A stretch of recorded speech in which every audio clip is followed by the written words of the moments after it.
Hey, are you kidding me? Good morning. This morning, this is Don't At Me, and I am your host, Daniel J.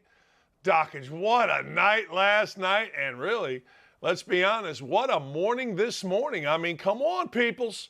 Come on, people.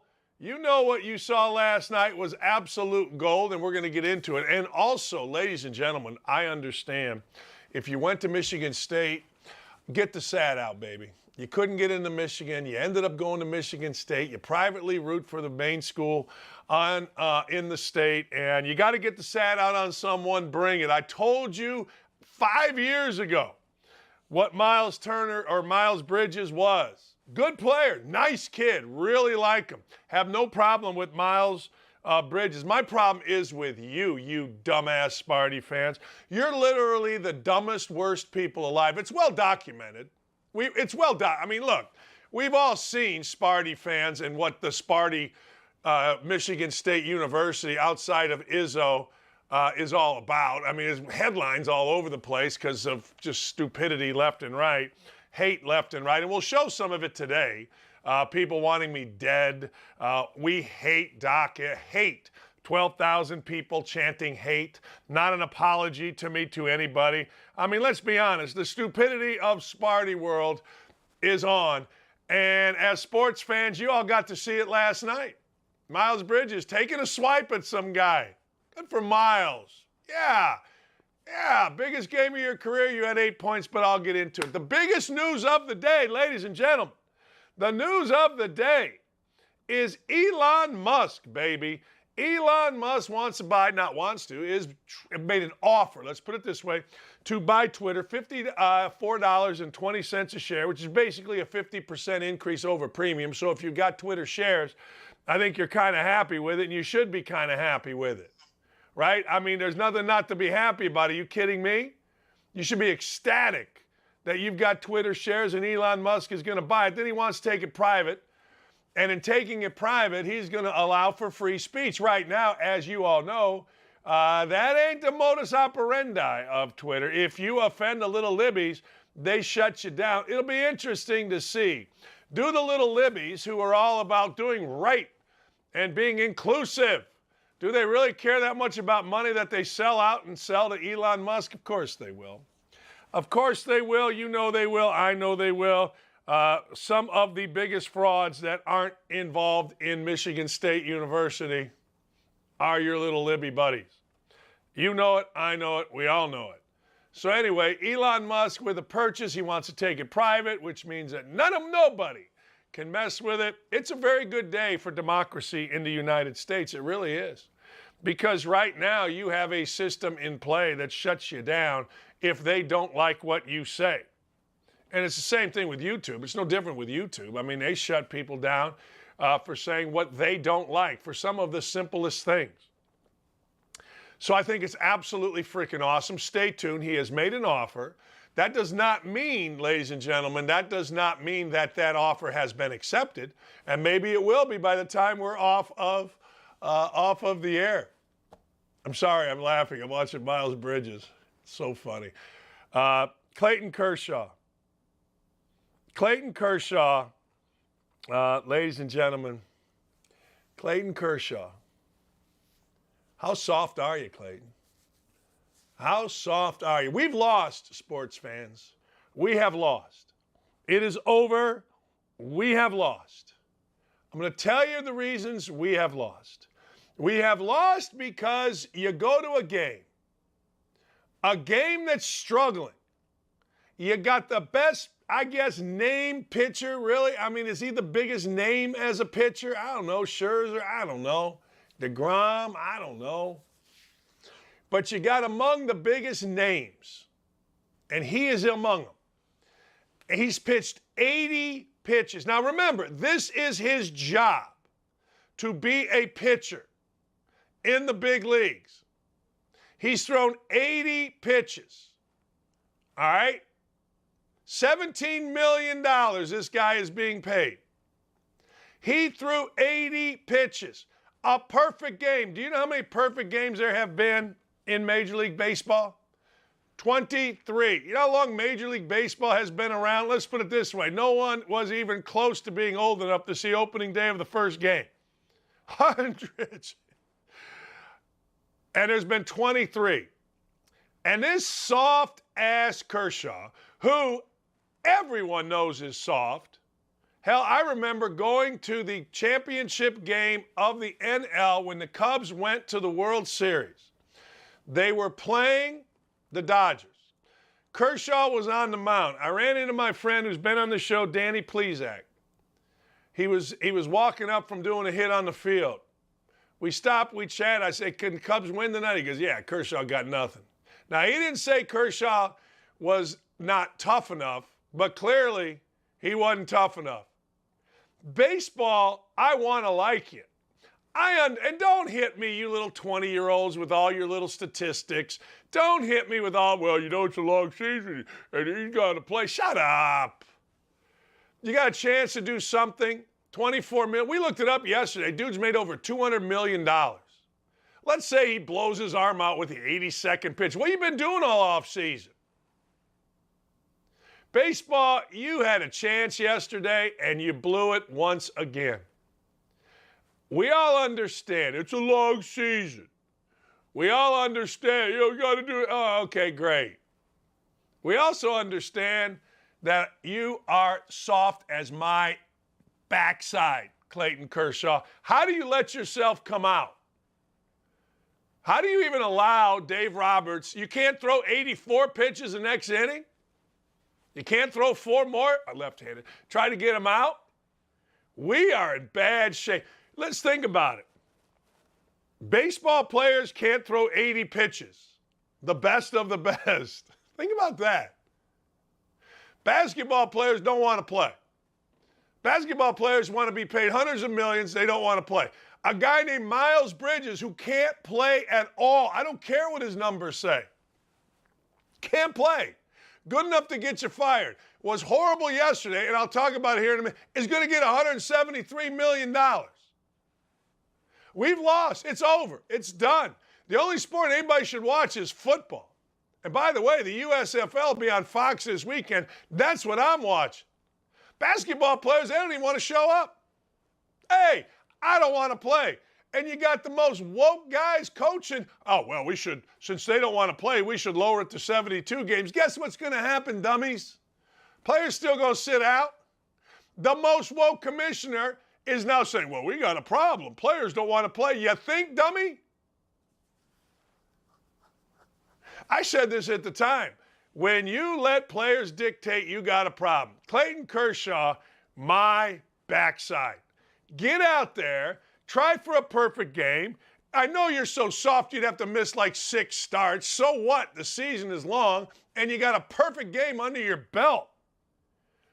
On it, we've lost.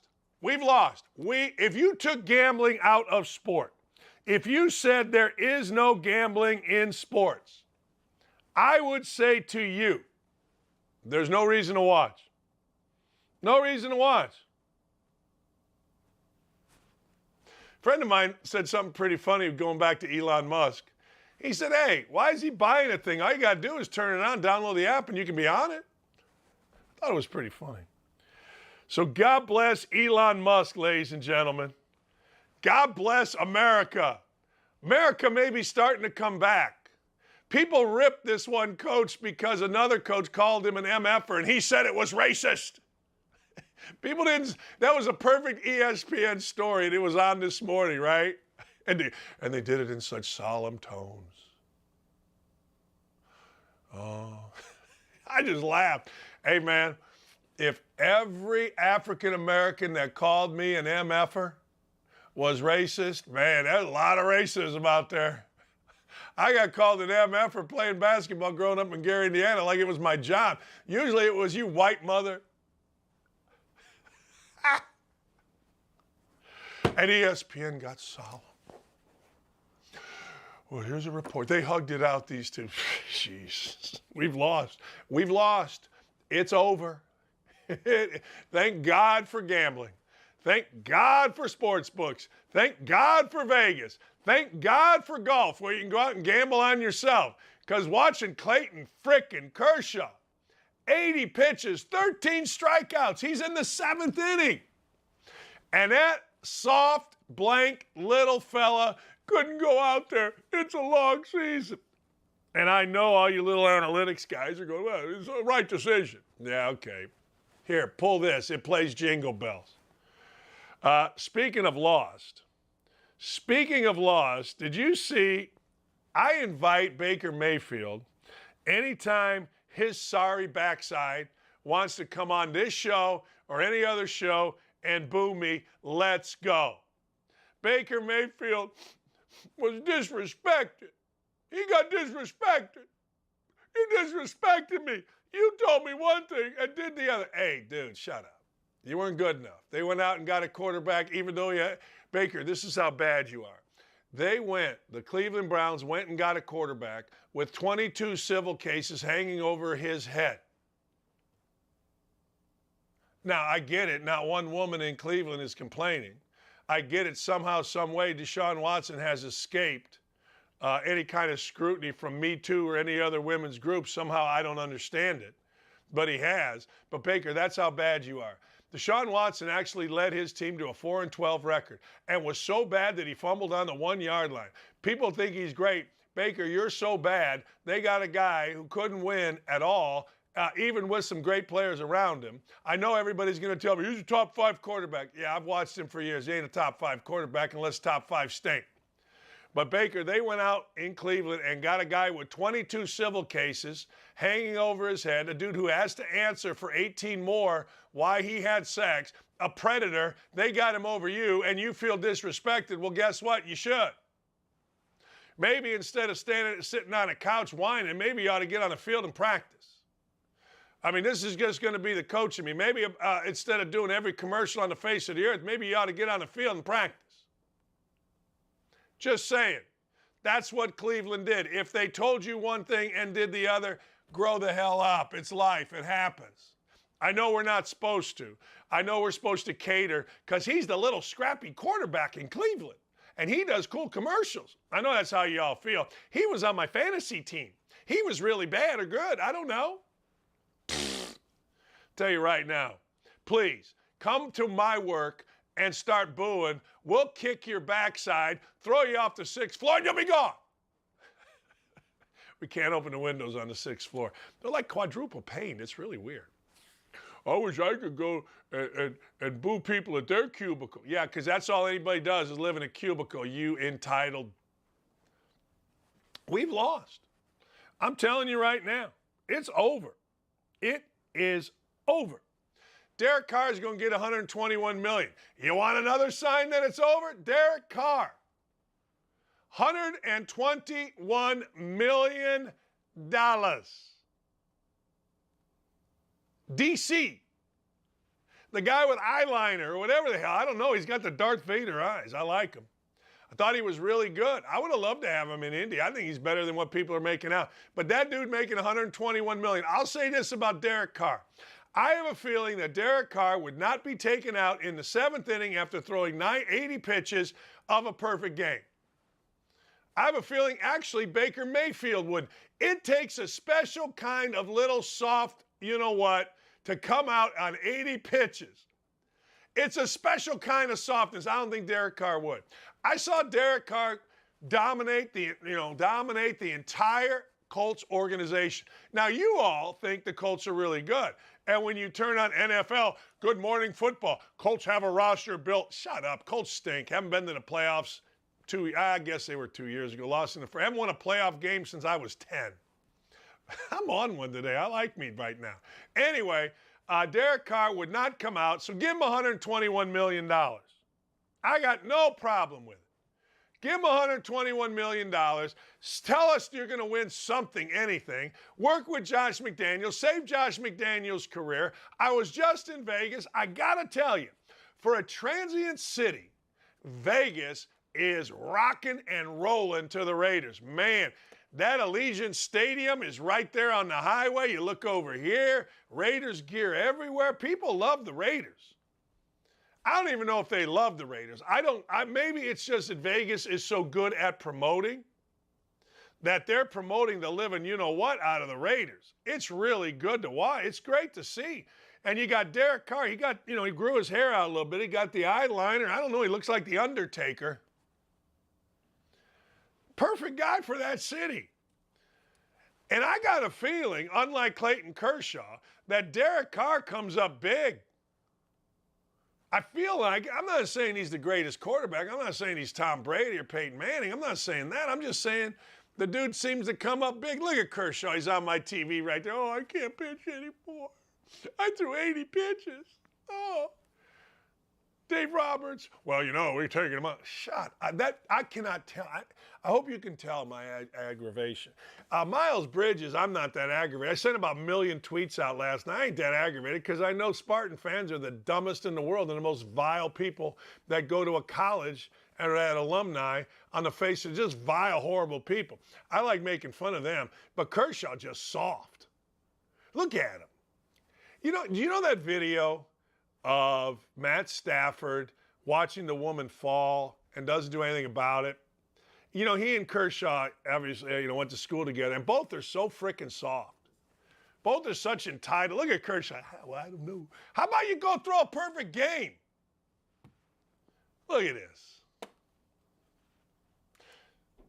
Dave Roberts is the only guy that pulled guys. So when Kershaw's done pitching, that's what I'll remember him for. Doesn't mean it matters. He's going to have $200 million. Soft as my backside. I don't think Derek Carr is. I tell you who else is.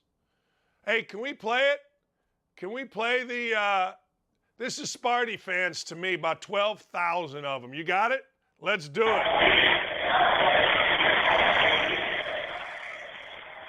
We hate Dakich.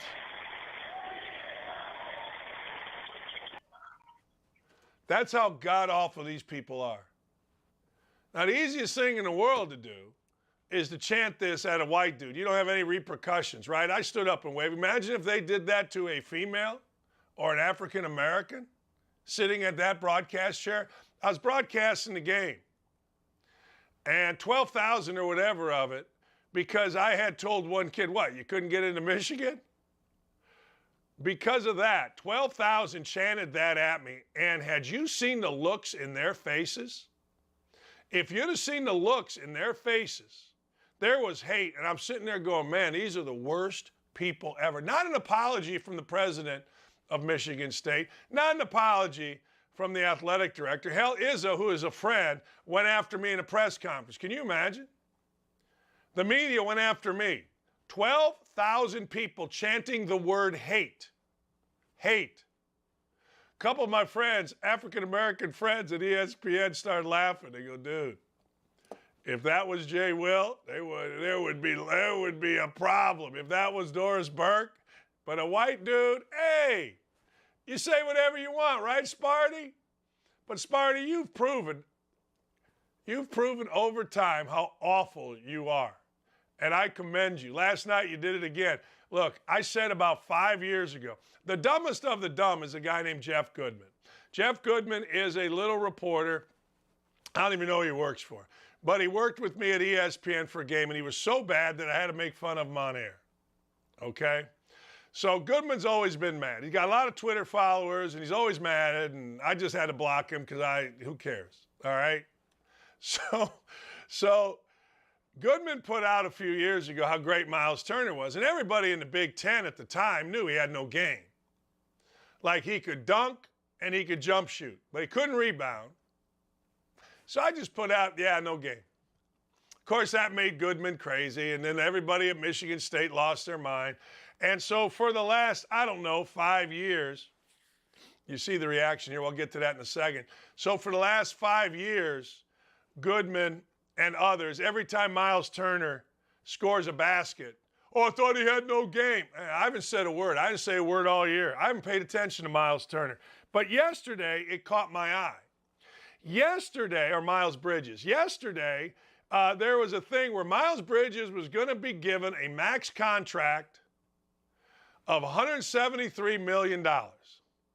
So what happens? I check my Twitter. Every little god-awful human being that couldn't get into Michigan ended up at Michigan State, is bitter about their life, started crushing me, right? Absolutely crushing me. Oh, thought he had no game. You know, I heard it all day. So I'm like, all right, I'm going to sit here and watch this. In fact, I put a tweet out, said, oh, man, I'm trying to just make some levity. Oh, man, Miles Turner, I'm betting him over 23. He's got big game. Hey, between you and me, there wasn't a chance in hell I was betting on that clown to get over 23. It's a big game. Miles Bridges don't show up on big games, even though he's a nice kid, very nice kid. So anyway, Bridges does what Bridges does. He did it last year against the Pacers in a big game. Bridges completely disappears. I think he had 8 points, maybe 3 rebounds, and I get going. I hadn't paid attention at all. Only thing I paid attention to was every time Bridges dunked on TV. All the little Sparties. I thought he had no game. Oh, he could dunk. He'd hit a jump shot. Thought he had no game. I think he hit a jump shot. It is awesome. And he's got numbers. Everybody, like the dude is the best athlete in the world. I'm going to say that. And he's a nice kid. He's a really, really nice kid. And he works hard. And my stepson says he's a hell of a rapper. All accounts, great dude. And I ain't mad at him. I've had enough of these I couldn't get into Michigan, so I'm mad about my life Sparty fans. Because that's what it is. I mean, where do you go? Everybody tries to get in Michigan. You can't get in, you go to Sparty World. Or you go to Oakland. Or you go to, I don't know, Ferris State. It's all the same. But anyway, so now here they come, right? Here they come. I don't know. I just said, hey, they're at halftime. They're losing. He's got 6. He'll have a big second half. He'll have a big second half. Because it's like Rory McIlroy, right? Down 10, round number 4. He'll shoot a 64 to get in contention. It's the same thing. He never had a big second half. And then, as we go through this, he gets thrown out. It's a terrible call to throw him out. But might as well. I mean, he's not doing anything. He don't act like he want to be there. He can't play dead in this game. And then he does it. Are we showing this right now? It's on the screen. He takes his mouthpiece, fires it at some dude because Sparty fans can't handle any criticism. Sparty players, the only criticism they can handle is from Izzo, and that's a good thing. But he fires his mouthpiece, hits a girl. You're seeing it on the screen. But then, instead of being a dude, he says, hey, can anybody find that girl? I want to apologize. Why don't you get off your backside, go out there, find the young lady, and apologize? Why does somebody have to find her? Why does that have to be public? Bad night. Funny night for me. Hell, I lost money. I bet on, what did I bet on? I forget. But that's worth it. And of course, Sparty fans, can we play? Sparty fans doing, one guy wants me dead. Can we play the tweet from the one guy? Dakich, you're trying to get relevant. Yeah, okay. Yeah. All right. Hey, there it is. Die mad. Die mad. Yeah. Yeah. Let's see. Is Dakich trying to be relevant? Yes, I'm trying to be relevant. Yes, that's what I'm trying to do.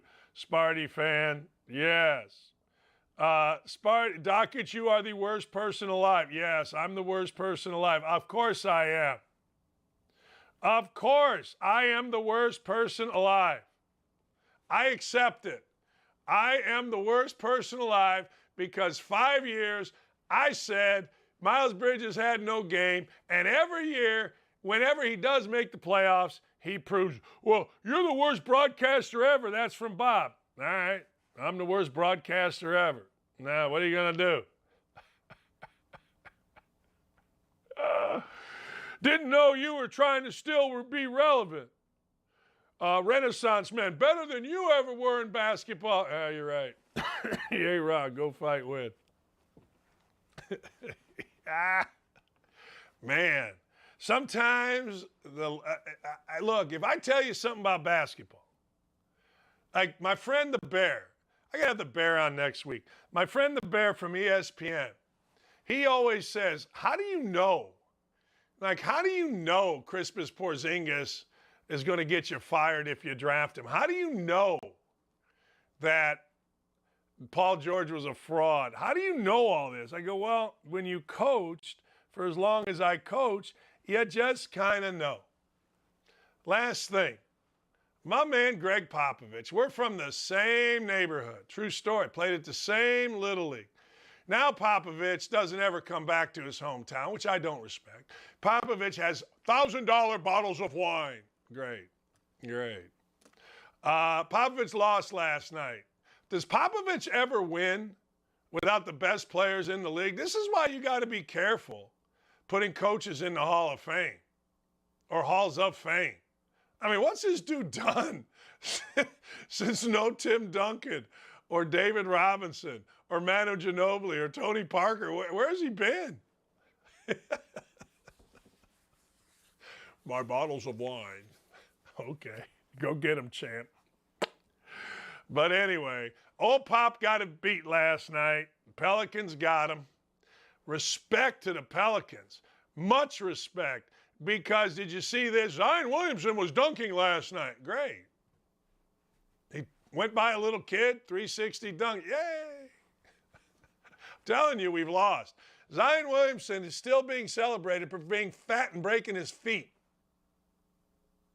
Nobody on SportsCenter is going to say, you know he's fat. And that's what happens when you try to play basketball at his bone structure. You're fat, you break your feet. It ain't that hard. Charles Barkley on our show told a great story of Moses Malone telling him, son, you're fat. Now, if you told Zion Williamson he was fat, he'd probably go crying into the night. SportsCenter would do a 30 for 30 on the racial undertones of telling Zion Williamson he's fat. He's fat. You break your feet. That's basketball. Like basketball, you got to have your feet. Boom, boom, boom, boom, boom. And if you don't have your feet, you got nothing. It's like the Army, feet first. So Zion Williamson, overweight, your feet can only handle so much. Next thing you know, you don't play for a year and you're still a hero. Not to me. But we've lost, sports fans. We have lost.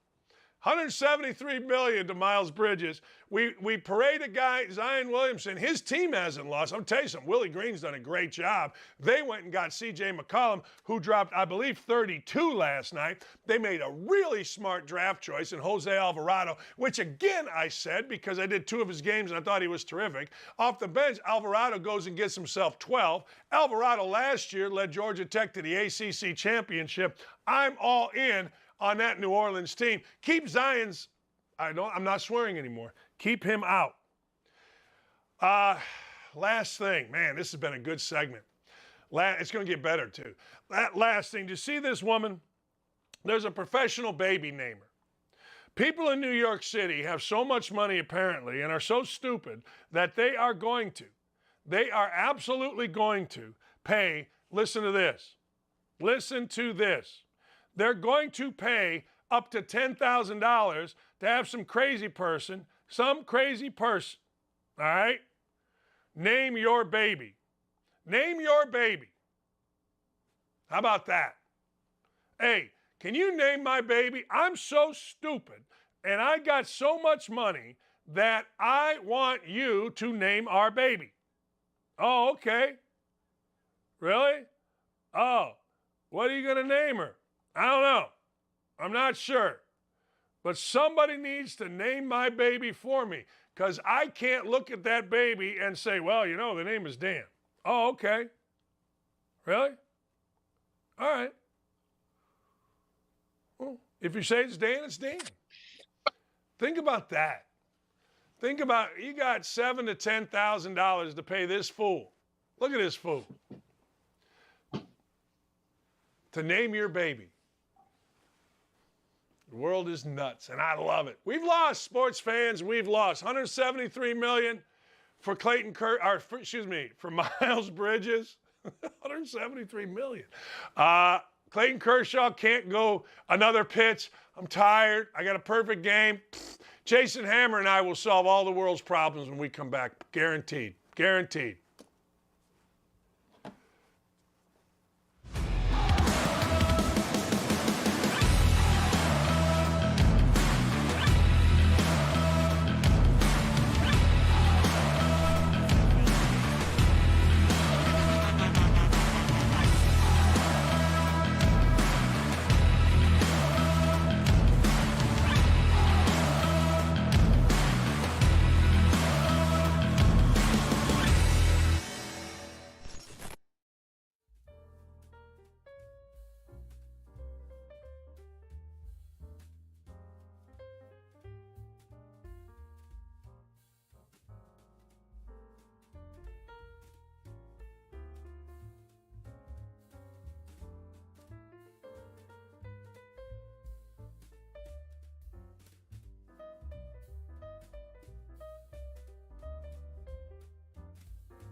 We got two great Americans right here. Jason Hammer, right here. I just went on an epic 30-minute rant, and I've had enough of sports. We got a lot going on in your world. Jason Allen Hammer is one of the great broadcasters in this country, the #1 rated show in Indianapolis. You can hear him at 93.1 from 3 to 7. I guarantee two things. Number one, you're going to be informed. Number two, you're going to be entertained. This I promise you. Hey, did the police drop the ball on this New York shooter? He had been very public about his disdain for a lot of different stuff, brother. You know, I don't necessarily believe that it was the police that dropped the ball, but I think you can make a case for the FBI. We're finding out now that, once again, this was a lunatic that had been on an FBI list. Now, how many times do we have to hear this story? We had the same story about the guy that shot the school up down in Parkland, Florida. We're hearing it again now. Perhaps if the FBI at a national level, I'm not talking about the local agents, because the local agents in everybody's city, they're working their ass off. They're trying to stop human traffickers. They do a great job. But the leadership at a national level, maybe if they spent just a little less time trying to plant people to kidnap Gretchen Whitmer and focus on some of these damn lunatics, maybe, just maybe, some of these situations would be avoided. And Coach, I can't believe that if you watch the videos that this New York shooter had on social media, it's unbelievable how this guy was allowed to keep a social media account. I get he wasn't a celebrity. I get that he wasn't somebody famous, but of all those videos, and we're not talking about one or two, We're talking about a long list of just hateful rhetoric, racist videos. Not one person saw this and thought, you know what, maybe this lunatic needs to lose his account. But heaven forbid you disagree with Dr. Fauci, you're taken off of social media. I remember when Ron DeSantis, the governor of the state of Florida, did a town hall at the beginning of the pandemic. He had multiple doctors. You had some pro-vaccine doctors on one side. You had some doctors that had questions about the vaccine on the other. It was a town hall of questions and information that was removed from YouTube. Donald Trump's speeches are removed from YouTube. But this crazy bastard is allowed to have all these videos where he's screaming at white people. He's screaming at Asians. He's saying the most foul things imaginable. See, this is why people are rooting for guys like Elon Musk. This is why people are hoping that something positive comes out of what Elon Musk wants to do with Twitter, because maybe that's the first step into getting actual regulation and free speech and getting rid of some of these lunatics off of social media. Right now, it's just one-sided. It's so one-sided, and that's what's disgusting. The town hall with DeSantis, not allowed to be on social media. This bat crap crazy bastard and all his videos, just fine, apparently. Why is that?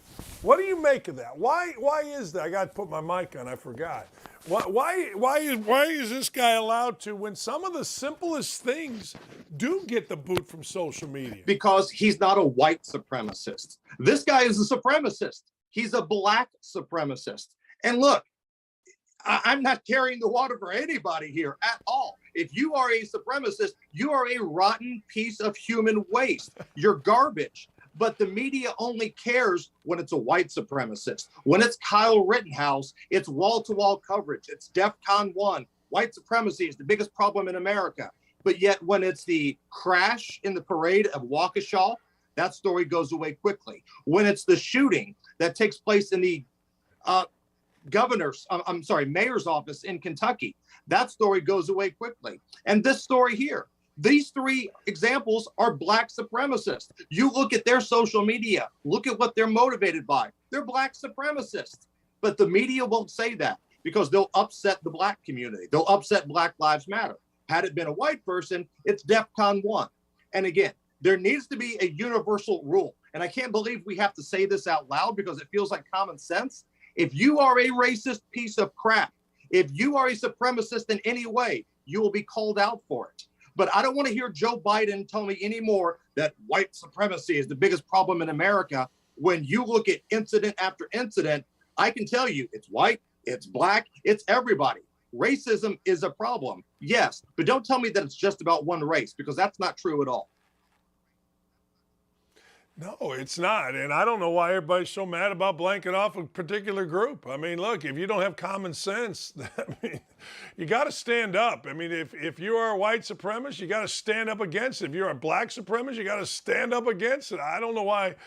I know why this is so difficult because it all goes back to one thing. So many white media members are so afraid of being called an ist. Let me go to something. I'm going to get back to Elon Musk, but Anderson, Indiana, the president is literally segregating black and white, and you don't hear a word from our beloved Indy Star because it goes against their narrative. What's going on here at Anderson University? So this small kind of religious university in Indiana, Anderson University, it's about 45 minutes from Muncie, close to Ball State, about 40 minutes north of Indianapolis.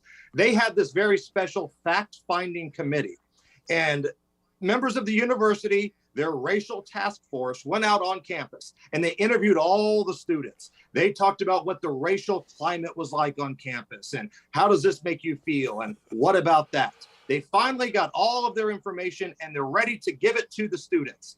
And the way that they did it was they set up multiple sessions. And I'm going to use their words, not mine. This is from Anderson University and their president.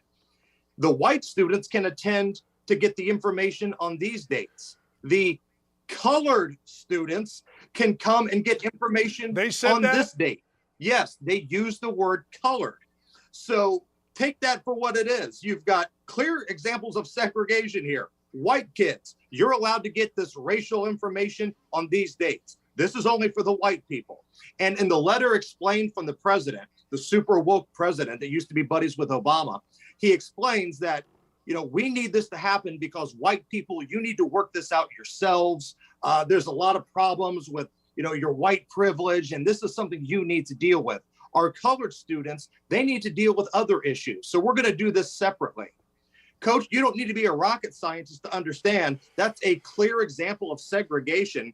And just yesterday, they received a letter from Washington, D.C. saying they violated the Civil Rights Act of 1964. So they went so woke. They tried to go so over the top woke at Anderson University that the president, an Obama crony, now got a letter from the Biden administration and his buddies in Washington saying, yeah, that's a clear example of segregation and you're violating civil rights. You can't make it up. Really?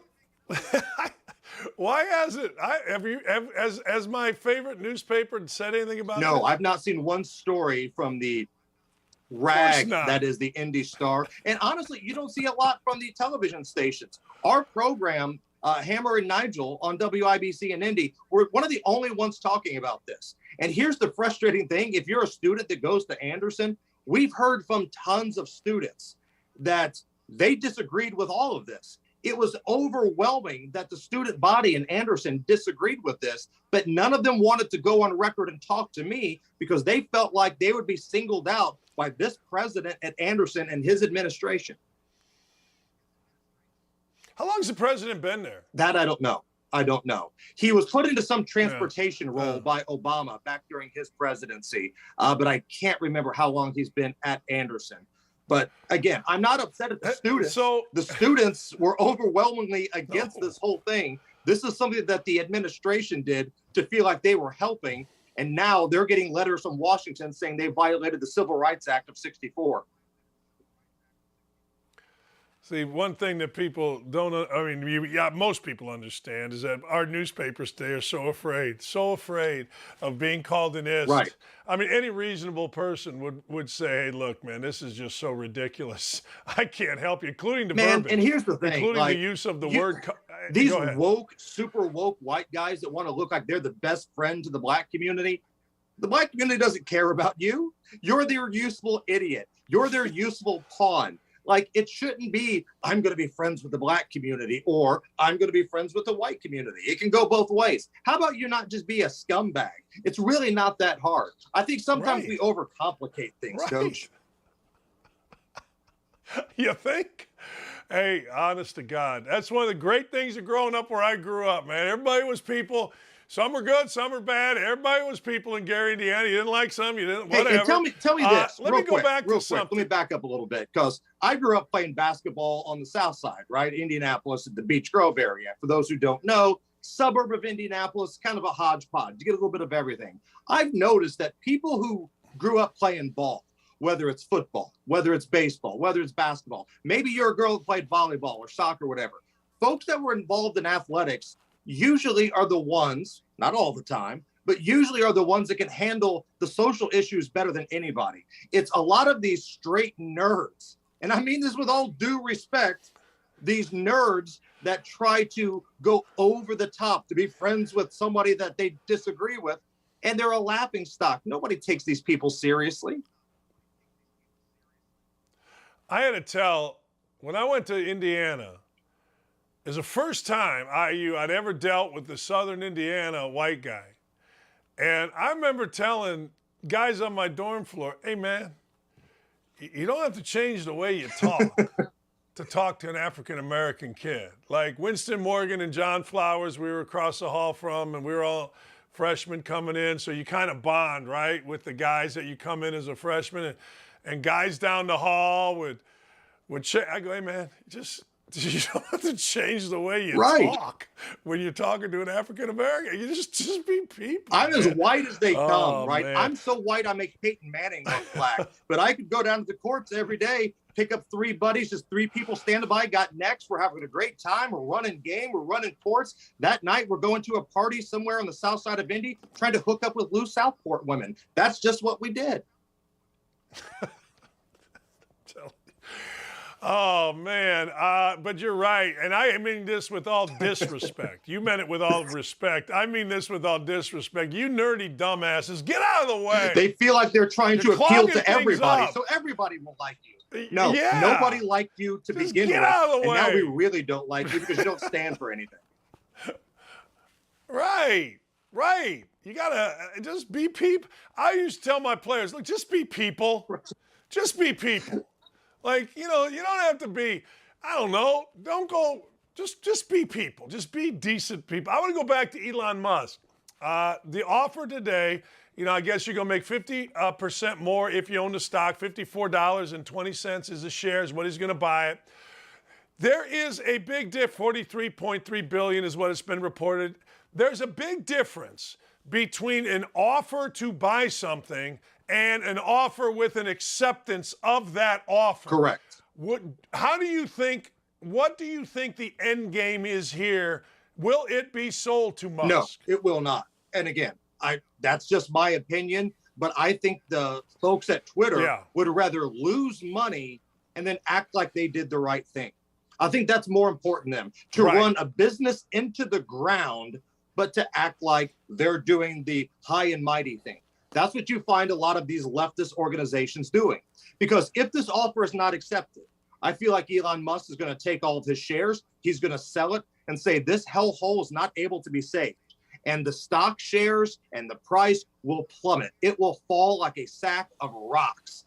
But the folks at Twitter don't care. The CEO doesn't care. The folks that are on the board don't care. They're happy losing money. They would rather lose money than to make money and sell it to Elon Musk. And that's where we're at.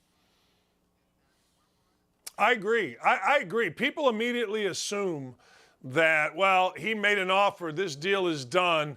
Twitter's going to be better for it. It'll be interesting. It's a lot of money. And, most people in most businesses, when they get an offer of that kind of profit, they sell. Like, I got 3 friends. I'm like, how in the hell? And one buddy, Coop, I'm like, Coop, what? You just play golf all day. You're my. He goes, yeah, I had a business. I sold it for $500 million. I don't even know what the hell I sold it for. Most get sold, but this one to me seems, I don't know. We'll see, I guess. Yeah, this is, it's interesting, man, because it's not like Elon Musk is asking to do something completely radical with the company. He's just wanting it to be fair and to have free speech represented on both sides. That's all he's asking for. It's not like he's asking that, we're going to have this or that. No, he just wants it so it's not so one-sided politically. But that scares the hell out of the political left. Free speech and traditional families. Those are the 2 things that scare the living hell out of the American left. Because with free speech and traditional families, they know that you aren't going to be talked into a certain way of thinking. Because the political left in this country, they try to start you young. They continue when you get older. They try to talk you into this, talk you into that, knowing damn well it's horrible for the long term, but it's good for their power. It's good for their political careers. It's good for their money at Twitter, not good for anybody else. But if you are somebody that believes in free speech, it's worth fighting for. That's why you're rooting for Elon Musk in this situation. Not a lot is going to change with Twitter, but you may see Donald Trump come back. I don't know. Maybe, maybe not. You're going to see the less suspensions of accounts, Defiant L's, Libs of TikTok, the Babylon Bee, all things that have been suspended by Twitter lately. And I'll give you one guess which political side they all lean on. All parody sites, all should be able to be laughed at and enjoyed by anybody, but free speech scares the hell out of the political left.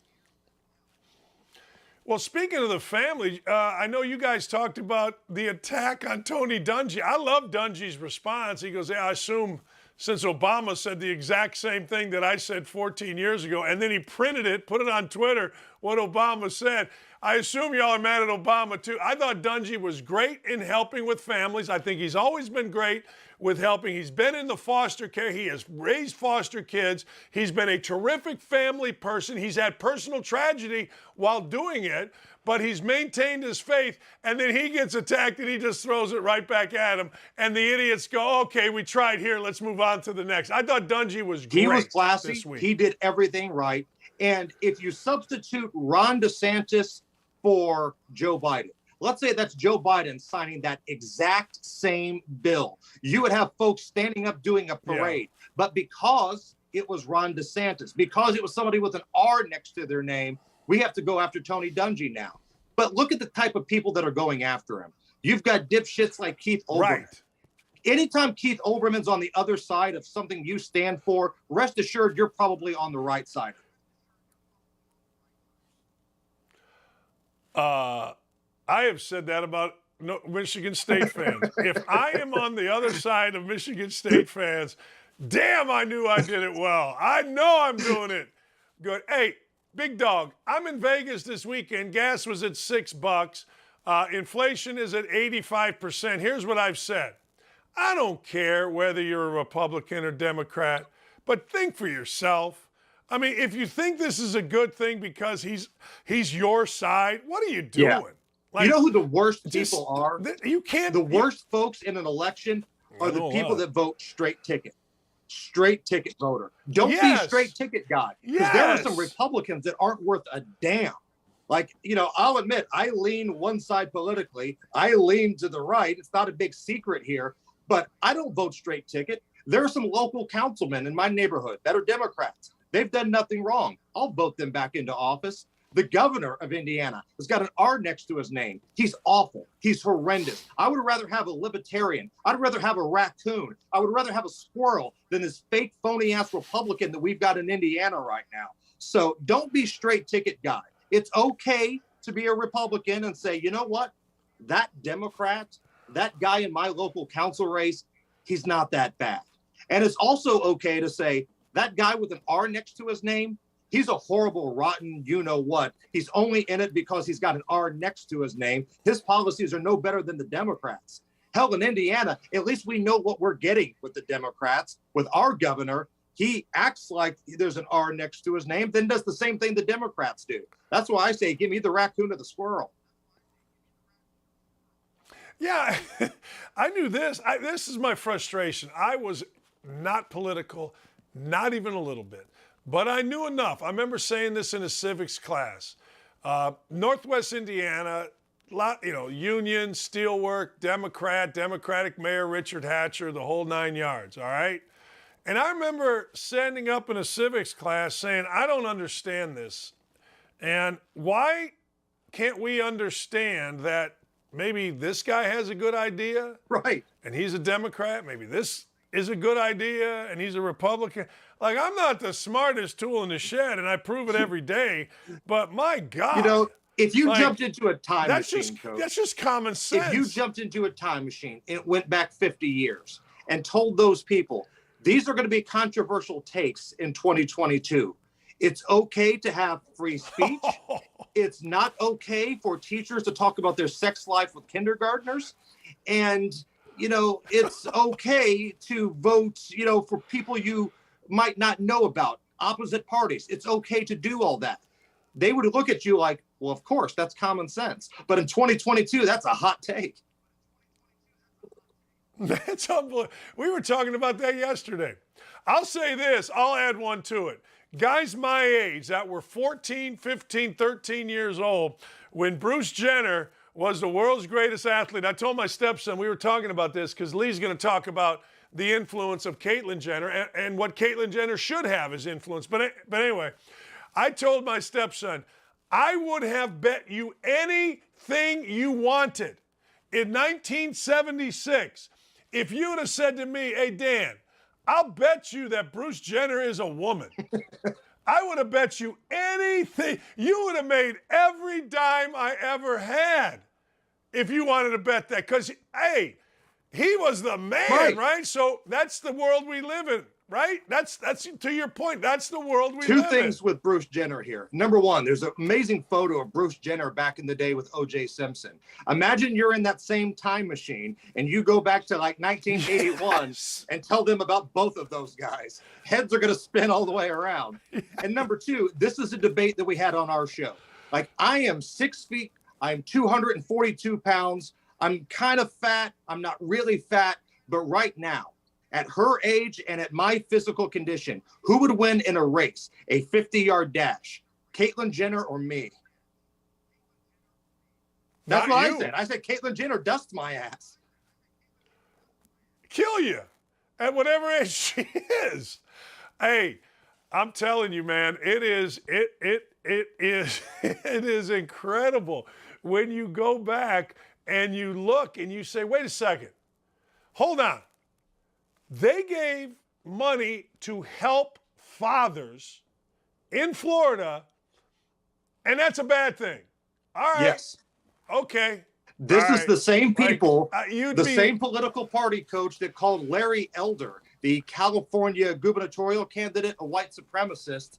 He's black. It's the same people that said that. I had him on my show one time, Larry, and I had a bunch of students from IUPUI in there. And oh my God, I said, what'd you guys think? That was horrible. I'm like, really? What did he say you didn't like? I forget what it was, but it was just the best. Absolute freaking best. Oh man, you're great. I appreciate you coming on, my Thank friend. you. Have a great Thank show you. today. See you, brother. It's always a good time. It's always, always, always a good time. Good times with my friend Jason Hammer at Jason Allen Hammer. I'm telling you, he needs a bigger platform. That dude is fantastic. And Hammer and Nigel is one of the great shows in our country because they're common sense. I mean, damn. You know what? Oh, man. What a day. What a day. Yeah. Remember when Dakich said that Miles Bridges had no game? Yeah. Yeah. We'll be right back. My wife is going to join us. Kevin McLaren says, wow, 54 views. Hey, you damn right. It's a spunky 154 views. Yeah. Yeah. That's right. Ends up to be about 20 to 30,000 a day. That's right. Sparty fans, I'm telling you, when you couldn't get into Michigan, you had to go to Michigan State. Now, the difference between Michigan and Michigan State is like the difference between a full head of hair and this. So you're mad, you're angry all the time, you're insecure, you're defensive. I got no problem with you. I think you're great. I think you're funny. I thank God for you, Michigan State. Sparty on. Go green, go white. Go to East Lansing. We'll be back. Oh, I love the world we live in.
All right, this is my wife. Hi. Her name is Leigh Ross Dakich. Background.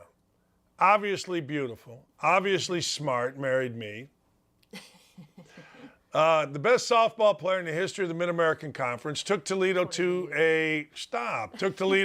the College World Series, was a first-team All-American, an Olympian.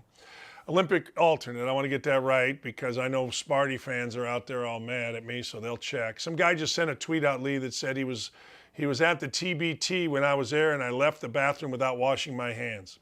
So what? In 2015. Sparty fans, I'm sorry you didn't get into Michigan, all right? Damn, you should have studied harder. You settled, what can I do?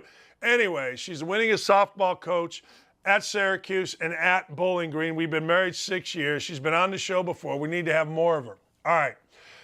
You have very definite opinions on a lot of stuff. Yes, I do. Kentucky just passed a bill, like now, and put it into law where transgender women are not allowed to play high school sports. What is your take on that? Being a softball coach for years and coaching women for years, I think that's great. I think that women have fought for so long to have the opportunity to play, and I think once men who are transgender, who become women, want to start penetrating the women's sports, like, it's going to be bad. All women are going to get pushed out eventually. If we're all just going to be one sex or whatever we want to be. If a man says he wants to be a woman, he's gonna obviously, knowing athletes, they're bigger, they're stronger, guys are, just the way you grow. I just think women are going to lose opportunity. So I think I want them to have a place where they can play sports. That's what I want, but not in female sports where people who were born women and have women hormones and women, with their chromosomes, and I feel like that is unfair. So that's Isn't it amazing how we have to dance around this? I know. I mean, I feel like you're dancing around this, and because somebody could say this, and then you're you're discriminating against the LGBT. Right. No, you're not. You have an opinion, and in this country, certainly, what I love about Outkick is you can have an opinion. Right. And you know what? You don't like the opinion, tough. But the truth of the matter is, I think 90% of people, 95% of people out there say the same thing. You women have fought really hard to be involved in sports. Somebody's transitioning. It may not be fair to the vast majority, and you got to discuss that. That's what I think. And I feel the same. Like, I know a lot of pioneers in women's sports that they've gone above and beyond to give younger generations the opportunity. And then, they didn't fight for men to come and play in women's sports. They fought for young girls to be able to play sports. Here's a weird thing, because I don't know. And the reason I say weird is not, and again, you got to preface everything because you say the word weird, people lose their mind. But it's odd that Leah Thomas is a guy transitioning to a girl, so you participate in women's sport. There is a softball player at Yale who is a girl transitioning to a male, and she is allowed to play the women's sport. Right. Why isn't the person at Yale playing in the men's arena? I mean, that's common sense, right? That's all just that makes is. common sense. It's common sense. If you want to play, I'm fine with the female that is transitioning. I mean, she was born a female, so she should be able to play female sports, is what I think. I mean, I think there has to be a limit on hormones and stuff like that, with the hormone replacement. But so basically, women's sports is the catch-all. It's the Apparently, catch-all. right. It's like we can just nudge out these girls because we're polite and they're nice and they want everybody to have opportunity. It's just kind of girls. We're emotional and we kind of function that way, so it'll be. Are you allowed to say that? I'm not allowed to say that. You're not emotional. Everybody, I'm a woman. We are mostly driven by emotions.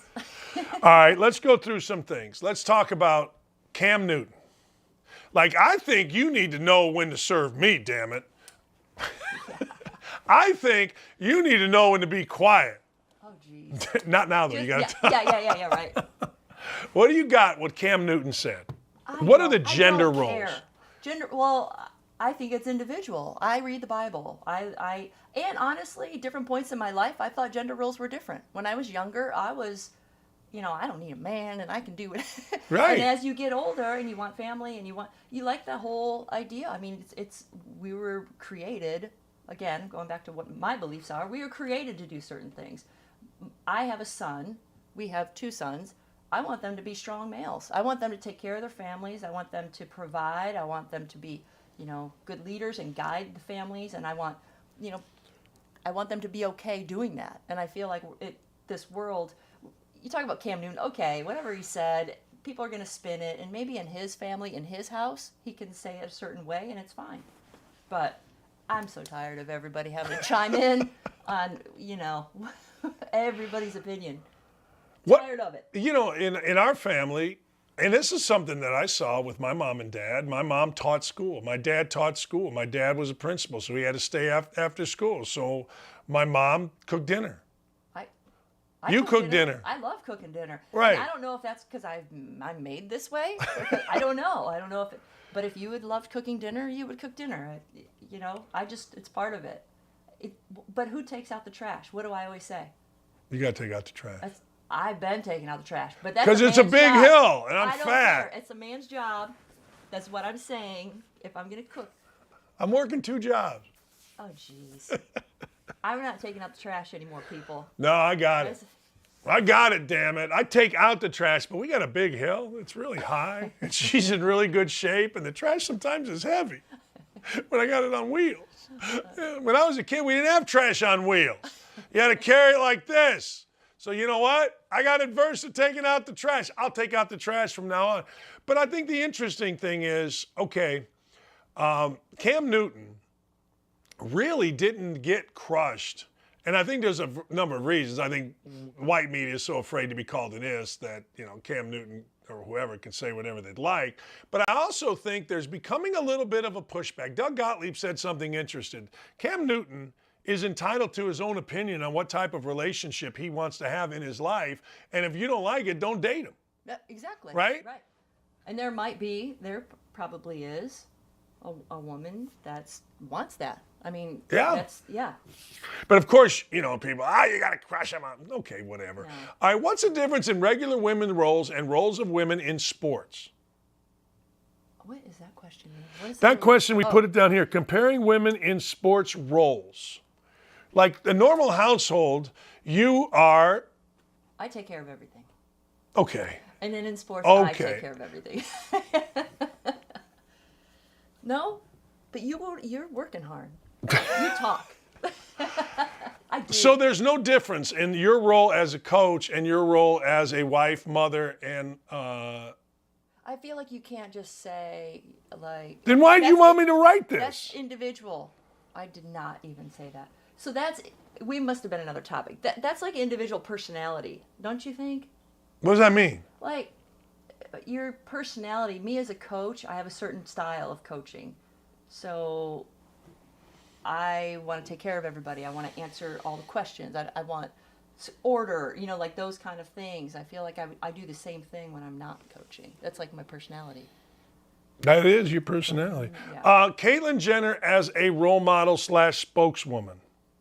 I am all for it. If anybody knows or understands how to be a top athlete, and before all of this, I mean, really, things are getting kind of crazy with the arguing, back and forth with transgender and stuff like that. Caitlyn Jenner decided to live a life that she wants to lead. Like, she decided that kind of before this all started happening. I feel like she was the first one to stand up and say, hey, I'm not happy as a man. I'm going to be a woman. And she knows sports. She was the greatest athlete back in the day. Bruce Jenner was the greatest athlete. And we were talking about that last night. He was on the Wheaties box. Bruce. Waving Jenner, flag. I don't know if we're allowed to. So you have no problem, and maybe even I'm going to go a little different. You feel as if Caitlyn Jenner, in this era, might be the best spokesperson for anybody in this era. And correct me if I'm wrong, but I think Caitlyn Jenner has come out and said, look, trans women should not play Right. women's sports. That's what Caitlin said. Yeah. And she, I think, in my opinion, is probably the world's foremost authority on it. I would say, being a great athlete and transgender, understanding that there's such a difference in the makeup of our bodies, and Yeah. So I'm all for it. All right, you have a theory.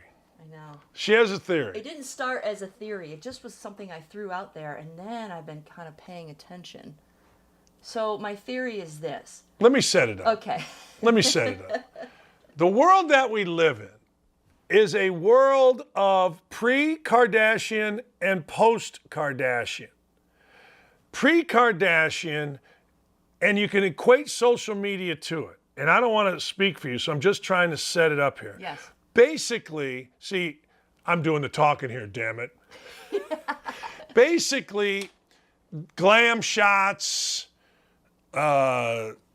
people living a life that they see on TV, you feel, started with the Kardashians, and there's a direct line of how it was before and how it has been since, correct? Yes. I feel like it's like an outliers moment, if from the book Outliers, Malcolm Gladwell, which is where everything came together at once. The selfies, reality TV. All right, were they the first reality? No. I feel like they were. I don't know that for a fact. They're the biggest. I Yeah. think. They're the ones that probably had the most impact. And I think we all started, well, not we, me, but children, kids, started watching their lives, started watching the way they dressed, started watching I don't know if they had money or then, or the fake money or whatever it is, and not all the money. And they started seeing that and thinking that that's how life is.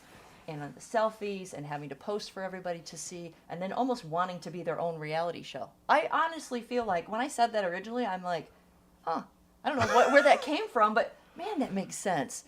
Kardashians, I'm saying... You're not saying they're moment. bad. No, but I feel like that was the outlier moment where everything came together, and now post-Kardashian, social media, reality TV, it's... The world is way different. I'm going to stick by this, too. All right, I'm gonna expound on it. So what you're saying is not that the Kardashians alone dictated this insane, like I'm going up an escalator in the airport the other day, and a girl is taking a selfie, and she went from like, Yeah. you know, it all came together is what you're saying. Social media, Twitter, Instagram, it all hit when they hit. And think about how much influence that family has Yes. had. And so with influence comes money. So then you've got younger people who are trying to do the same thing. Gain that influence, right? That's what everyone wants to do now, is be TikTok famous. Because then you're going to have money. Yeah. And it's kind of again, going back to that whole outliers. It was just and I think about Paris Hilton. You remember she did a reality show before Kardashian, Yeah. I think, and Paris Hilton was just socialite and out there, but the social media part of it hadn't been as huge. So With take people back then. What was it before the Kardashians? Let's go that route first. We know what it's after, right? You got to pad your ass. You got to get the rack. You got to, spend money, and and all this. I always felt like this. Going back to Caitlyn Jenner, I always felt like Bruce Jenner, when he was Bruce during that show, was like the anchor of common sense among a freaking world of crazy and ambition and phony. Yes, I agree with that. Would you? Yeah, I agree with that. Yeah. So what was it before and equated to after? Well, before, like I was saying, I know Paris Hilton tried to have some kind of a reality show, but it was more, her influence was happening in real time, not on the phone, not for regular, it was for all the other elites to see, right? So she was the socialite among all the other, at the parties and not for a 12-year-old to So what you're saying is what she did, and it was broadcast. What these guys do, what the Kardashians brought into the world was, this is what we do, but it's going to be broadcast to you, and your choice is, I can discard it, I can No. try to live up to it. Yeah. But kids are seeing it real Yeah, time. They're yeah. part of it almost. Yeah. Right? Where Paris Hilton and, that kind of pre-Kardashian thing, they did all of that. You might read about it in the paper, or you might see it on a news clip or whatever. You're not living it at the moment the whole time. That's where I think the social media, the So has that been good? I don't think so.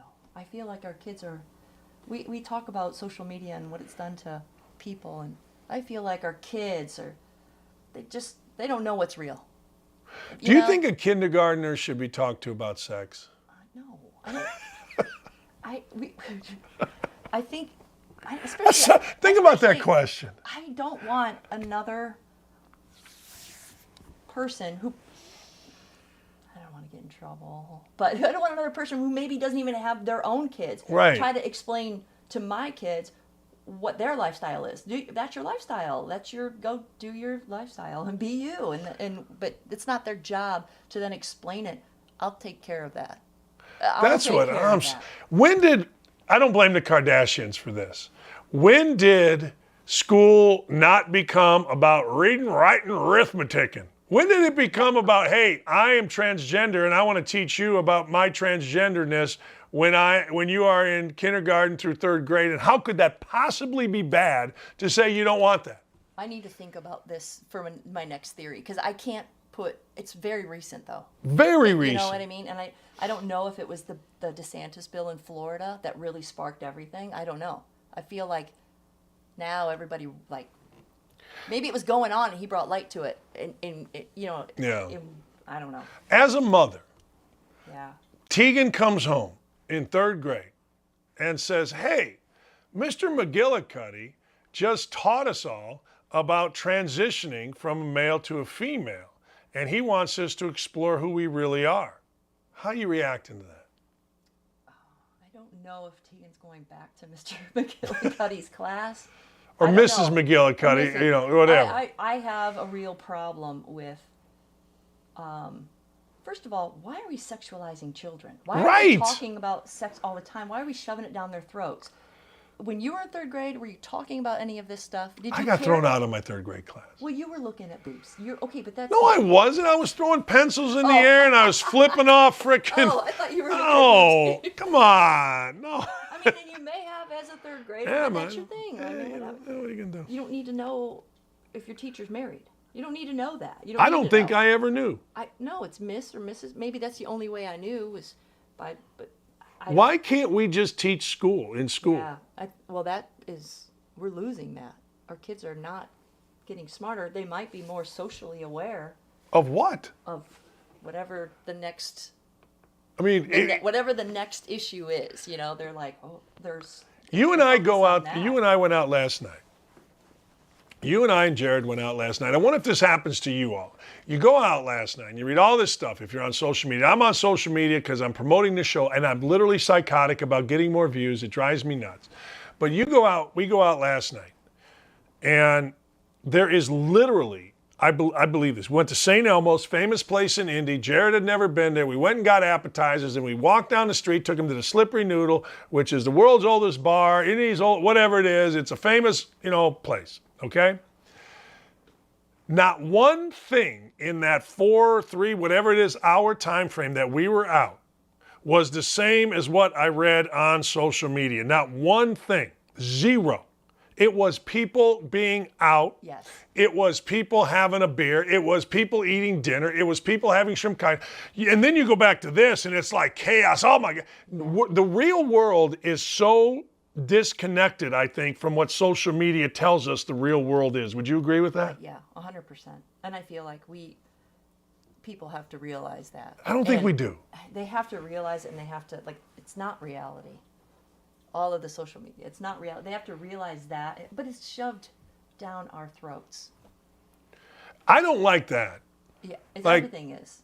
Like, you want to be gay, you want to be whatever, right. But why does it have to be shoved down my throat every moment of every day? You watch a commercial, there it is. You get on social media, there it is. You get on there. Great. Wonderful.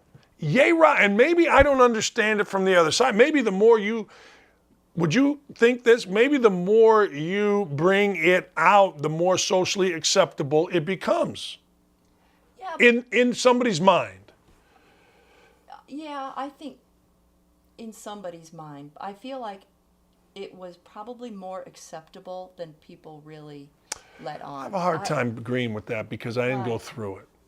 I didn't face whatever they But I'm saying people face. but from our so yeah, we didn't face it. I would always feel bad for people who had to, like, if they had to endure, years of hiding something. Right. You feel bad for anybody that's hiding. We're Right. all hiding something. Right. Or a lot of people are hiding things, or don't feel as much, I guess. But I don't think other people pay attention to it as much. Like, you know what I'm saying? I'll say this, though. I will say this, and tell me if you agree or disagree. I think that our kids are far more accepting of other people than certainly people, I'm older than you, my age, or absolutely my grandfather and father's age. I think people are more accepting. Now, again, somebody can say, well, this is what happened here. Of course, there's incidents. But I think in general, being around kids that are in their mid-20s, I think they're far more accepting of whatever. Absolutely. Yeah. Absolutely. Why is that in your mind? Do you think it's that, again, maybe it was brought to light more? That's what I'm saying. Talked about, so. That's why I have a hard time complaining, or not complaining, but saying, hey, look, quit throwing it in my face. Well, with the kids, I think now it's like, okay, so adults, older teenagers, these are topics they can handle. Children can't. I think I agree with that's where that. we're trying to get to the point where it's God. like, stop with the little kids. But ultimately, honestly, this is what most people have to do. Turn things off. Yeah. Don't you think? Yeah. Turn off. Yeah. Give yourself a break from Yeah. it. I agree with that. Because, I mean, when I listen to certain podcasts, I'm anxious. I want to fight. I'm like, I could shut this off and go walk the dog. Yeah. Right? Yeah. Last night was good for me. Yeah. I looked around and I saw, you know what? There's a guy walked in. St. Elmo's has this long, beautiful wooden bar. It's a historic place, and I love sitting in the tables, at the bar. Right. But not at the bar. It's a long area. And I'm watching these guys, and there was a couple white guys, black guys. I mean, there was and they just came in for a beer. Yep. And it was one of the few times I've ever seen this. The three guys that I've somehow paid attention to, they were not together. Mm-hmm. There was one guy in a suit, it was one guy in a sweater, and it was one guy in a suit. Two guys in a suit. One black guy, one white guy, one black guy, two white guys. Not one guy got on a phone. That hit me. Yeah. Wow, that's really. That's first, because I know what I do. Yeah. But in my defense, I would ask if I went to Nick's in Bloomington, hey, you guys got the paper back there? Yeah. I would read the paper. Yeah. If I was by myself, because what are you going to do, sit there like putty on an airplane? Well, they have TVs going, so those guys probably That's just true. watching sports That's true. and just having a drink after work. But you're right, turn it off. Turn it off. So what have we solved here today? Well, we got my theory out there. I love your My theory. pre and post Kardashian. I'm not blaming them. I'm going to Just put saying, this out I'm right thinking now. That's when things started really kind of getting. Is there a pre and post Kardashian era? on a Twitter poll. Is there a pre-era and a post-era? I think there is. Yeah, I think it's influential.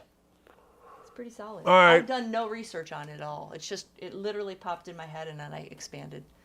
Yeah. So, Well, it's time for you to go. Be quiet. okay. Make my Take lunch. The garbage out. Take, All right. all make right. dinner. If you don't mind, the lawn needs mowed. It's first time all year. It's a little wet. We got rocks down there that need moved. I'll be home at 3. Okay. I'll be ready for my snack. Okay, your snack. My, Goodbye. my nap and my afternoon I'll snack. have your slippers ready. Please, God, do. All right, we come back. I got some do's and don'ts for you. That's right. And if I tell you what to do, you do it. And if I tell you what not to do, why would you do it? Haven't you learned by now? Now, and let me, before we go, okay, before she goes, do yourself a favor. Don't be putting on Twitter, well, Dakich, you certainly outkicked your coverage. She outkicked her coverage. We've heard that before. All I ever hear is, here's what guys do. All right, this is what guys do. They either go with, you outkicked your coverage, Dakich. Okay, fine. Or, you know what they say? Like me, we both outkicked our coverage. You did. The best. I can't believe she went 10 years single waiting for me. The best. We'll be back.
Yeah, I know it's coming. You outkicked your coverage. Shut up. Anybody tell her she looks like Jennifer Aniston? Every day.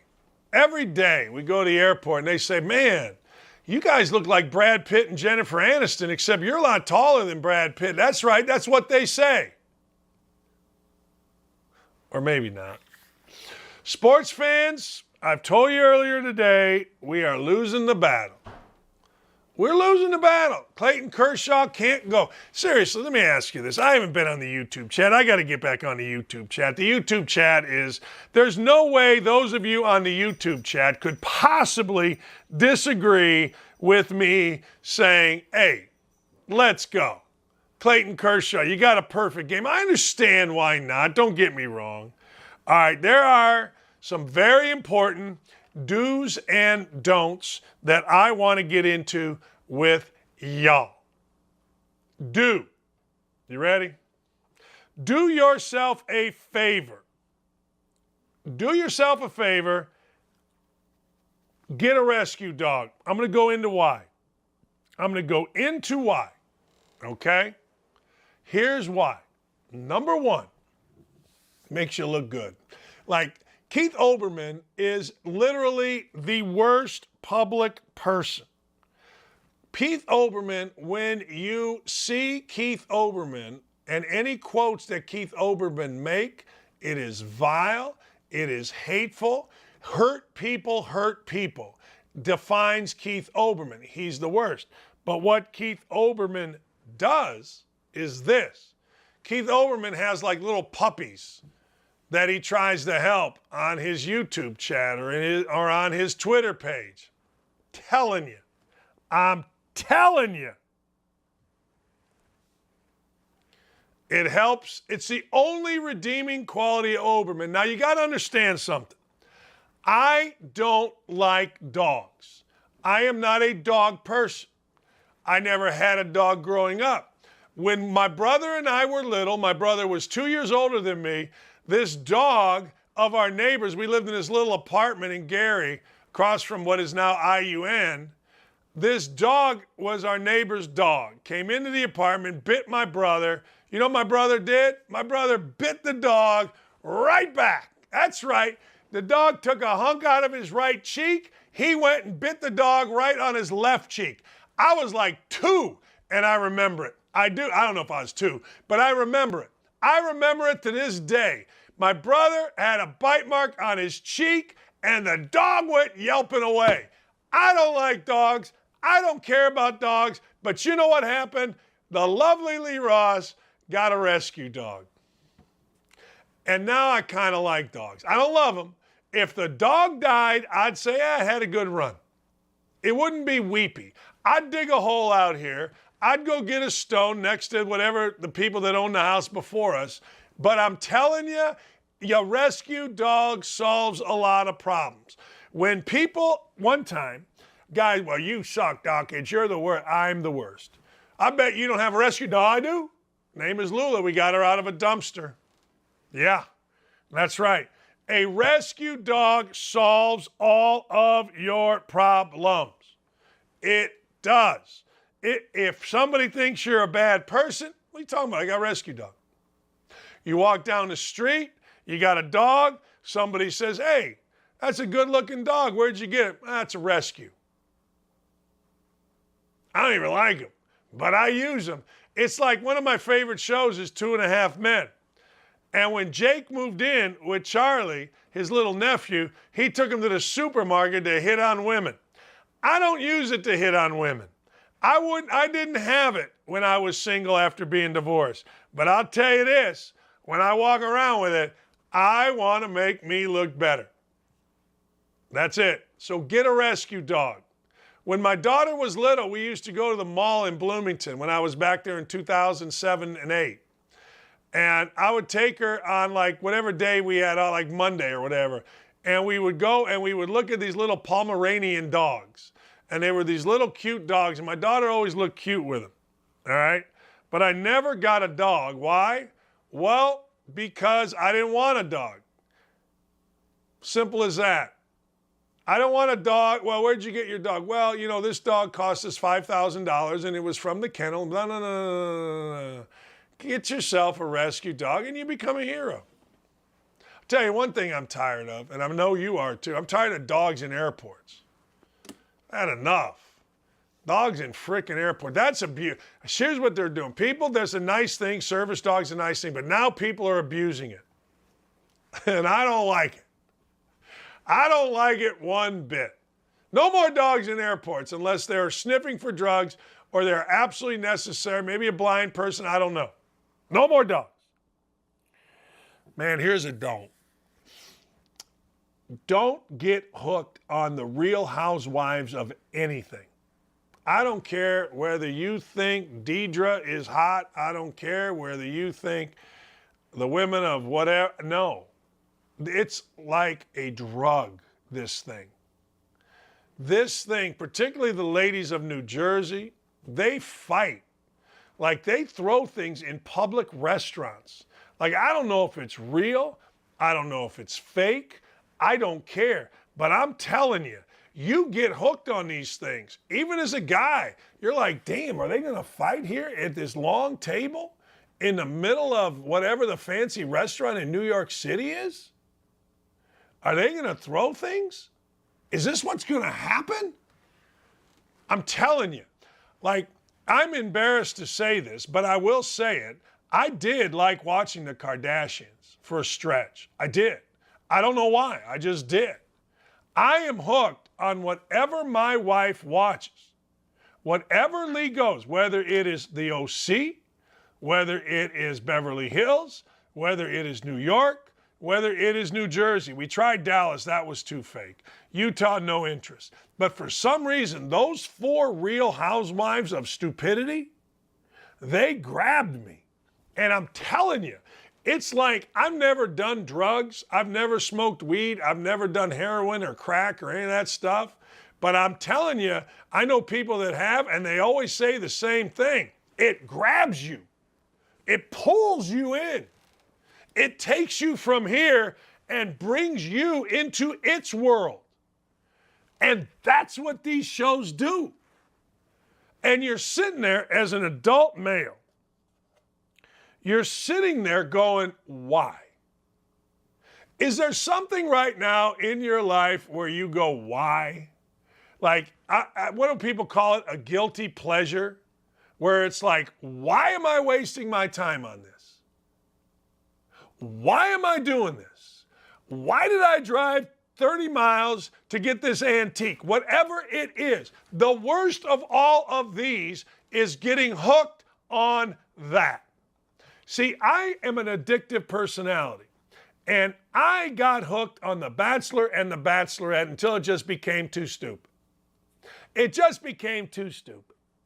I think Jesse Palmer does a great job on it. And once in a while, this last episode, I think it was of The Bachelor, the guy was such a D-bag that I could not watch the last 2 episodes. My daughter was home. We started watching. My wife and I were watching with my daughter, and I couldn't get away from it. But I'm telling you, the housewives are worse. I'm telling you, it is literally like a drug that you can't get away from. Do not do it, please. Don't do it. Don't subject yourself to it. Here's a quick don't. It's not going to be on here. I just looked at my head. All right. Don't ever get a comb over. I had a comb over for years. It was glorious. It went from here, it swept around. It started up about here, which wasn't bad. It ended here. Don't do it. I'm telling you, just go home. Just go home. Go home. Shave it off. It's not easier to shave it off, and don't let anybody tell you that it was, by the way, or is. It's not. It's a pain in the backside because when you had hair like mine that was combed over, I would go see this lady. It said barbershop. She was about a 60, 70-year-old Chinese lady who had a Flowbee. So she would cut your hair, but you know what a Flowbee is? And all I would do was go about, I don't know, once every 6, 8 weeks, she would cut my hair. And when I walked in, there was literally nobody there. For those of you that want to go get a quick, good haircut, the corner of Michigan, right there, Michigan and 96th Street. It might be 86th Street. It's right across from McDonald's, right off 465 on the north side of Indy. It's in this, I think there's a Sherwin-Williams there.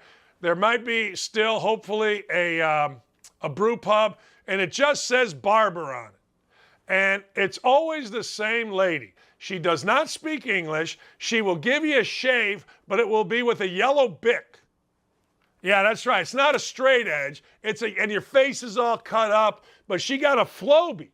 But they have good magazines. Just go home. Just shave it. Don't even worry about it. As my wife says, when I complain about it, I go, man, I look bad with my head shaved. She'll go, yeah, you think you look good with the other way? All right. We talked about this earlier today. Do yourself a favor. Do something for you, okay? Something for you. And I think the majority of people do this. But those of you that are on the fence, do this. Do think for yourself, regardless of the fallout. Think for yourself. It's so easy these days to get caught up. And people will say, duh, Dan, what do you think? No. Think for yourself. I'm going to say it again. I'm going to be like Robin Williams in Good Will Hunting. It's not your fault. It's not your fault. Think for yourself. Just because some made-up candidate says it doesn't mean it's real. Just because you read it doesn't mean it's real. Just because some hairspray on TV doesn't mean it's real. If you've ever been involved in a media story, all right, you know very clearly that they don't get it right. Let me put it this way. If somebody did a story on Van Pasterman, who is on our chat room, I guarantee you, he will read that story and go, well, yeah, not really. Or Sean Black, I guarantee you, you would read it if they did an in-depth, and you'd be like, yeah, I didn't say that. I didn't say it that way. Huh. I don't know. But that, to me, is what I'm talking about. If you've ever been involved, I'm telling you right now, do yourself a favor and think for your damn self. Don't worry about the ramifications. Don't worry about how somebody may feel about it. I mean, look, don't be a jackass, but think for yourself. It is never, ever been more important than right now. And a lot of people, as I said, will go, Dan, thank you, Captain Obvious. Yeah, a lot of people, more than you know, way more than you know, sit there and go, huh? Yeah, I wonder if I should do that. I wonder if I should say that. If it's right, it's right. This is my best advice. This happened twice. Once with Mike Woodson, the head coach at Indiana, and the other day on our show, and the other day with Thad Matta, the new head coach of Butler. Don't ever speak about yourself in the third person. So Thad Matta, I love Thad Matta, but he's on the show. And he hits me with, well, you know, it was the best job for Thad Matta. And I start laughing. Interview's over. My producer, Jimmy, looks at me and he goes, hey, you ever talk about yourself in the third person? I gotta tell you, in my entire life, in every interview that I've ever done, in any discussion I've ever had, I've never referred to myself in the third person. So I asked him, I go, look, you're younger than me. You're 25 years old, 26, whatever. You ever do it? And he thought for a minute, like, not unless it was a joke. And every time I hear somebody do that, I can't help. I don't know if I have less respect for him, because I respect Thad Matta and I respect Mike Woodson. I don't know if it's that. I don't know if it's I think less of him. I just kind of laugh at him. I do. I'm sorry. When people speak, when Dan Dakich speaks in the third person, I think it's because I'm very important. But when somebody does it on the air, I'm telling you, think about this. I cannot imagine. Like, do you think this is possible? I wish I could interact with you right now on the air or with Dylan and Ryan. Do you think, like both Thad Matta and Mike Woodson have had really nice careers in the public eye. They're paid a lot of money. They're paid to do it. I mean, they're paid, right? They're popular. They would be, quote, celebrities. That's what they would be.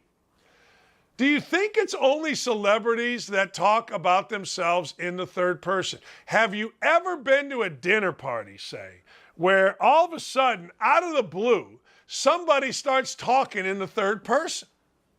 And not even talking. Let's not even say that. That's unfair. Let's say they communicate, they say their name in the third person. Let's just say they slip. And one time they do it. So you're sitting around, you're at a ball game, or you're at a dinner, or you're just having a beer, or you're just at a restaurant. Like last night, we just went to a restaurant, had appetizers. I drank a Diet Coke and a beer. All right? Have you ever been in that situation? And I'm going to the YouTube chat now. Have you ever been in that situation where all of a sudden I'm going to hear somebody speak in the third person? Have you ever heard that out of anybody other than a celebrity? I cannot imagine. Dan, wasn't there a guy, Jimmy on Seinfeld, that talked in the third person? Yes, of course, Ed Rogers. He has that whole Trump derangement syndrome thing. Says, well, Trump does it. Oh, okay. All right. Yeah, Marty Dog says to Ed Rogers, don't let Trump run your life. Yeah, don't, Ed, you'll be all right, man. He's gone. What are you going to do? See, Spyro Gyro, what's his name here? Spiroglypholus says, if you are a legend, then you can speak in the third person. All right. Okay. I don't know if that's true. Look at Ed Rogers. Trump, man, Ed, you need help. Trump had a reality show and a comb over, Hasn't ever had an original thought. Okay, Ed, you be all right, babe. You be okay, babe. You be all right. I don't know. But I don't. Jennifer likes the Outkick show. Jimmy jumps high, Jennifer. Jennifer likes the Outkick show. That, of course, is from Jennifer. Marby Dog says, yes, one time. A power lifter from Ohio State. If somebody, like if Leigh did that to me one time, I don't know what I would do. I know exactly what I would do. I would make fun of her. Jennifer says that Jennifer is going to talk in the third person all day. That's what we should do, seriously. We should have a day where it's like, hey, videotape yourself talking in the third person all day. I did that once on the show, but I couldn't keep it going. Like Tom Sparberger says, Dan, I feel like I need to take a shower if I ever spoke in the third person. Like, I agree. I Outkick on our YouTube show says, hey, Outkick likes you too, Jennifer. Outkick. Our show is talking in the third person. Now that's big time. That's big time out of Ryan and Dylan right there. When our own show can talk in the third person, that's pretty good. Hey, Jimmy's got these new jumping shoes. Jimmy likes to jump. Jimmy jumped high today. Seriously. Like when I watched that on Seinfeld, I want to take a shot at Jimmy.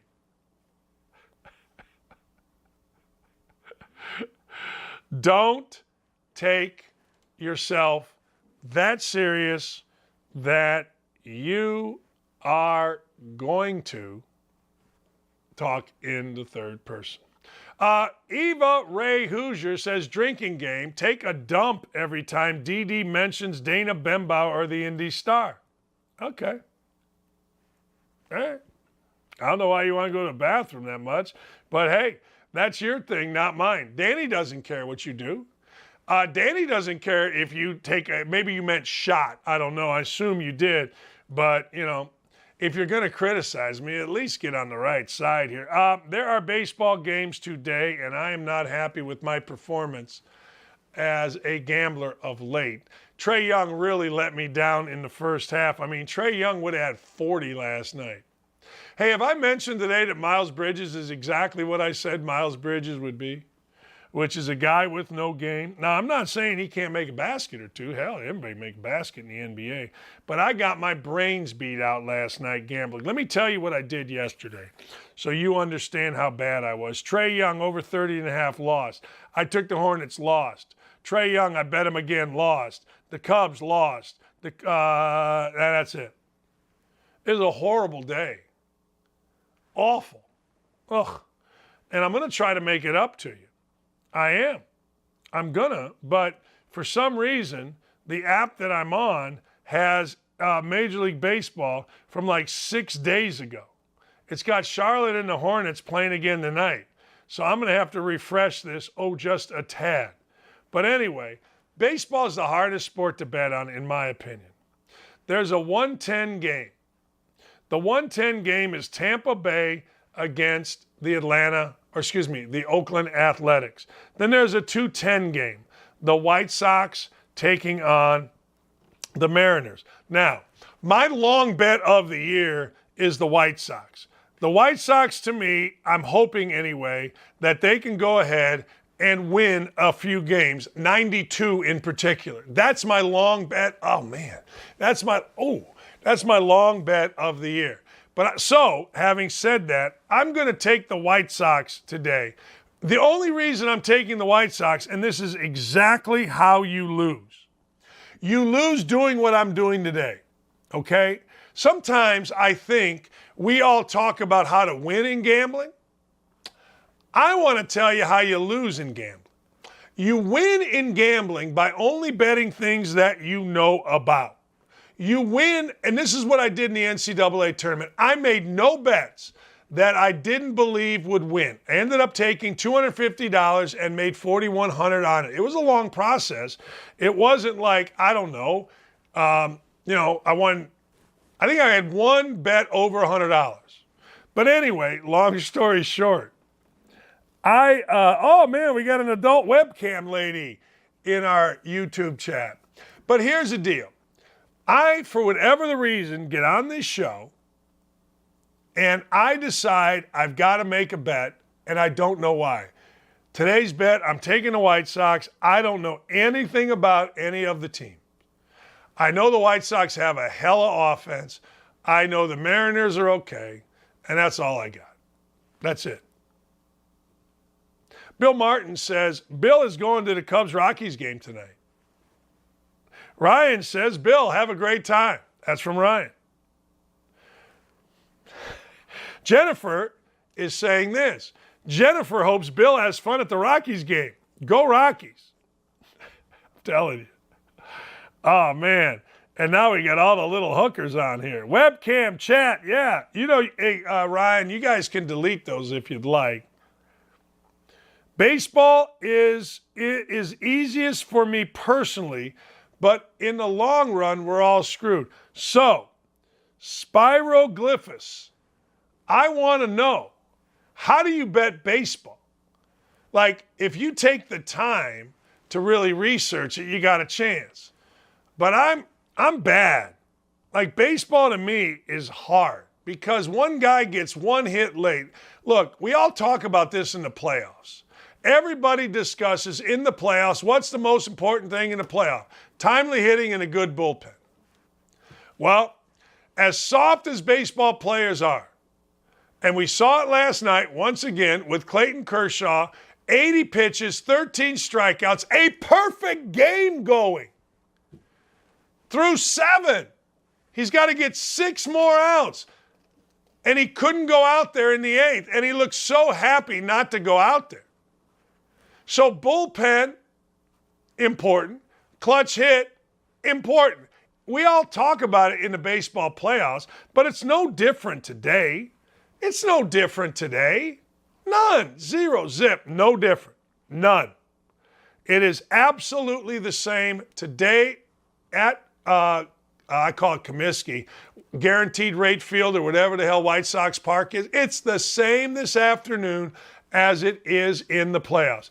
Get your bullpen because you'll be in it by the 5th or the 6th. Get a timely hit late and you're going to win the game. I try to keep things simple. I try to make things easy on us. Michigan State fans, crawl back in your hole. You got a whole nother year. Go away. You're still coming at me. I don't want to hear from you any longer. I've given you your 2 minutes. You should have studied harder. You could have got into Michigan. That's all I got for you. That's it. That's all I got.